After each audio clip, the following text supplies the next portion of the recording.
एक पति गल्फ से कमा के लौट कर आता है अपनी बीवी के पास अपने घर में, और 3 दिन के अंदर उसकी मौत हो जाती है। उसकी माँ को शक होता है तो वो पुलिस केस करती है, और जो सामने आता है वो किसी क्राइम थ्रिलर से ज्यादा खौफनाक है। उसकी अपनी बीवी ने उसके प्रेम संबंध के बीच में आने की सजा दी। पहले उसको छत से धक्का दिया, फिर टॉयलेट क्लीनर उसके खून में मिला दिया। ये है निजामाबाद का वो केस जिसने पूरे तेलंगाना को हिला दिया। तो चलिए शुरू से समझाता हूँ। तेलंगाना के निजामाबाद डिस्ट्रिक्ट में मोपल मंडल के न्यालकल गांव में प्रशांत और संध्या नाम के मैरिड कपल रहते थे। एक नॉर्मल मैरिड कपल जो कम से कम बाहर से तो ऐसे ही दिखते थे।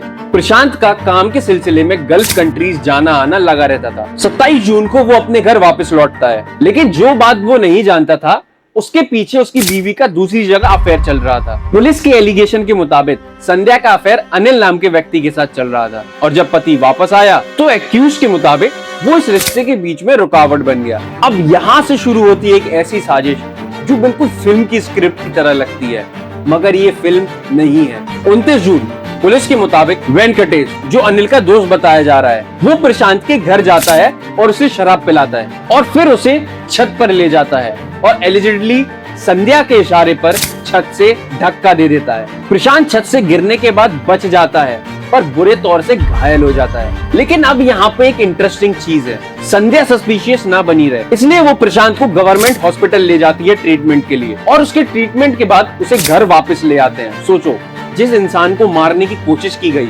उसी को देखभाल का नाटक करके उसे घर वापस लाया गया। 30 जून यही वो दिन था जहां सब कुछ खत्म हो जाता है। पुलिस की एलिगेशन के मुताबिक संध्या अनिल की मदद से प्रशांत के कैन्युला यानी कि आईवी लाइन में एक मिक्सचर इंजेक्ट करती है। नींद की गोलियां, सेडेटिव्स और टॉयलेट क्लीनर, एक चीज जो घर में बाथरूम साफ करने के काम आती है, उसे इस्तेमाल किया गया किसी की जान लेने के लिए। प्रशांत की कुछ टाइम में ही मौत हो जाती है। क्राइम चाहे कितना ही परफेक्ट हो, कहीं ना कहीं एक क्रैक रह ही जाता है। प्रशांत की माँ को थोड़ा थोड़ा शक होने लगता है क्योंकि उसका बेटा अभी तो गल्फ कंट्री से लौटा था। 3 दिन में मौत, और वो भी इतने अजीब तरीके से, कुछ तो ठीक नहीं था। 1 जुलाई को वो पुलिस के पास कंप्लेंट दर्ज कराती है। इन्वेस्टिगेशन शुरू होती है, टेक्निकल एविडेंस खंगाले जाते हैं और धीरे धीरे संध्या और अनिल का कनेक्शन खुलता जाता है। एक ऑडियो क्लिप भी सरफेस होता है जिसमें पुलिस के मुताबिक संध्या अनिल के साथ बात करती सुनाई देती है, प्लान डिस्कस करते हुए। पुलिस की इन्वेस्टिगेशन के बाद संध्या, अनिल, वेंकटेश तीनों को मर्डर के इल्जाम में गिरफ्तार कर लिया जाता है। लेकिन जो बात इस केस को इतना ज्यादा डिस्टर्बिंग बनाती है वो है वही घर